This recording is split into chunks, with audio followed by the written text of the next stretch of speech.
छत्तीसगढ़ की राजधानी रायपुर में कांग्रेस का 85वां अधिवेशन चल रहा है। अधिवेशन का आज तीसरा और आखिरी दिन है। कांग्रेस पार्टी के रायपुर महाअधिवेशन में आज राहुल गांधी काफी आक्रामक दिखे। अपनी स्पीच के दौरान राहुल गांधी ने लाल चौक पर तिरंगा फहराए जाने को लेकर प्रधानमंत्री नरेंद्र मोदी पर जोरदार हमला बोला। राहुल ने कहा कि प्रधानमंत्री कहते हैं मैंने भी लाल चौक पर तिरंगा फहराया था, पीएम को फर्क नहीं समझ में आया। नरेंद्र मोदी जी ने बीजेपी के 15-20 लोगों के साथ लाल चौक पर तिरंगा फहराया। पार्लियामेंट में मैंने प्रधानमंत्री जी का भाषण सुना, कहते हैं कि मैंने भी जाके लाल चौक में तिरंगा फहराया था। मैं सुन रहा था, मैंने सोचा देखिए हिंदुस्तान के प्रधानमंत्री को बात समझ नहीं आई। नरेंद्र मोदी जी ने बीजेपी के 15-20 लोगों के साथ जाकर लाल चौक पे तिरंगा फहराया। भारत जोड़ो यात्रा ने लाखों कश्मीरी युवाओं के हाथ से तिरंगा फहराया। पार्टी ने अधिवेशन में अपने भाषण के दौरान एक बार फिर राहुल गांधी ने अपने घर जिक्र किया। राहुल गांधी ने भाषण में कहा कि 52 साल हो गए मेरे पास घर नहीं है और परिवार के पास जो घर है वो इलाहाबाद में है, वो भी घर नहीं है। 120 तुगलक लेन मेरा घर नहीं है। माँ के पास गया, मैंने माँ से पूछा मम्मी क्या हुआ,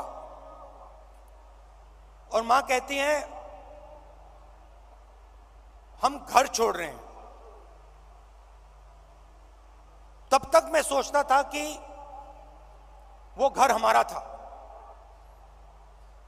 तो मैंने मां से पूछा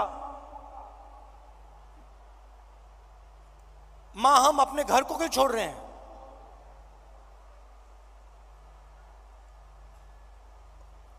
और पहली बार मां ने मुझे बताया कि राहुल ये हमारा घर नहीं है, ये सरकार का घर है और अब हमें यहां से जाना है। स्पीच के दौरान राहुल गांधी ने आरएसएस और बीजेपी पर जमकर हमला बोला। राहुल ने कहा कि हम सत्याग्रही हैं और आरएसएस बीजेपी वाले सत्ताग्रही हैं। ये सत्ता के लिए कुछ भी कर लेंगे, किसी से भी मिल जाएंगे, किसी के सामने झुक जाएंगे।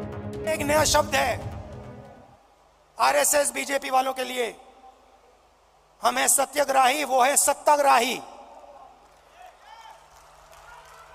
ये सत्ता के लिए कुछ भी कर लेंगे,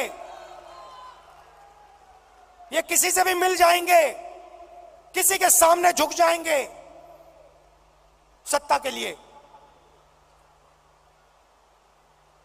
ये इनकी सच्चाई है। ऐसा शायद ही कोई मौका छूटा हो जब राहुल गांधी ने अपने भाषण में अडानी को लेकर पीएम मोदी पर हमला न बोला हो।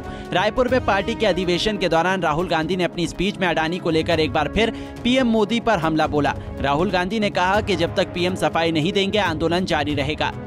और जब हम प्रधानमंत्री से पूछते हैं ये 609 से 2 कैसे पहुंचा, बस ये बता दीजिए रिश्ता क्या है, हमारी पूरी की पूरी स्पीच एक्सपंज हो जाती है।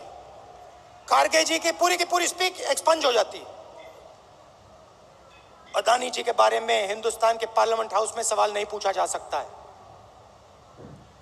हम पूछेंगे, एक बार नहीं हजारों बार पूछेंगे, रुकेंगे नहीं। जब तक सच्चाई नहीं निकलेगी, अडानी जी की सच्चाई नहीं निकलेगी, तब तक हम नहीं रुकेंगे। वहीं राहुल गांधी के संबोधन से पहले प्रियंका गांधी ने अधिवेशन को संबोधित किया। अपनी स्पीच के दौरान प्रियंका गांधी ने कहा कि आज नौजवानों के पास रोजगार नहीं है। जो नौजवान परीक्षा देते हैं वो घोटाले में उलझे हुए हैं। हमें अपने गिले शिकवे अलग करने पड़ेंगे, एकजुट होकर लड़ना पड़ेगा। हमें दिखाना पड़ेगा इस देश को कि आज नौजवानों के पास रोजगार नहीं है।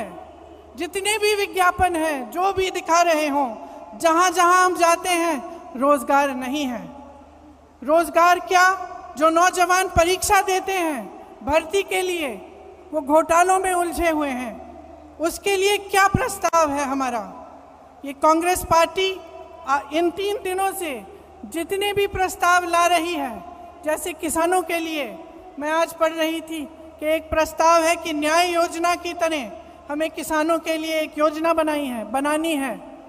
तो ये सब बातें पब्लिक तक पहुंचाना हमारा काम है।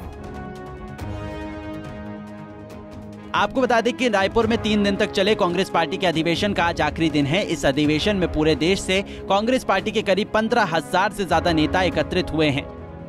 Bureau report, Punjab Kesari TV. हमसे जुड़े रहने के लिए हमारे YouTube चैनल को सब्सक्राइब करें और नई वीडियो की नोटिफिकेशन के लिए बेल आइकॉन को दबाएं।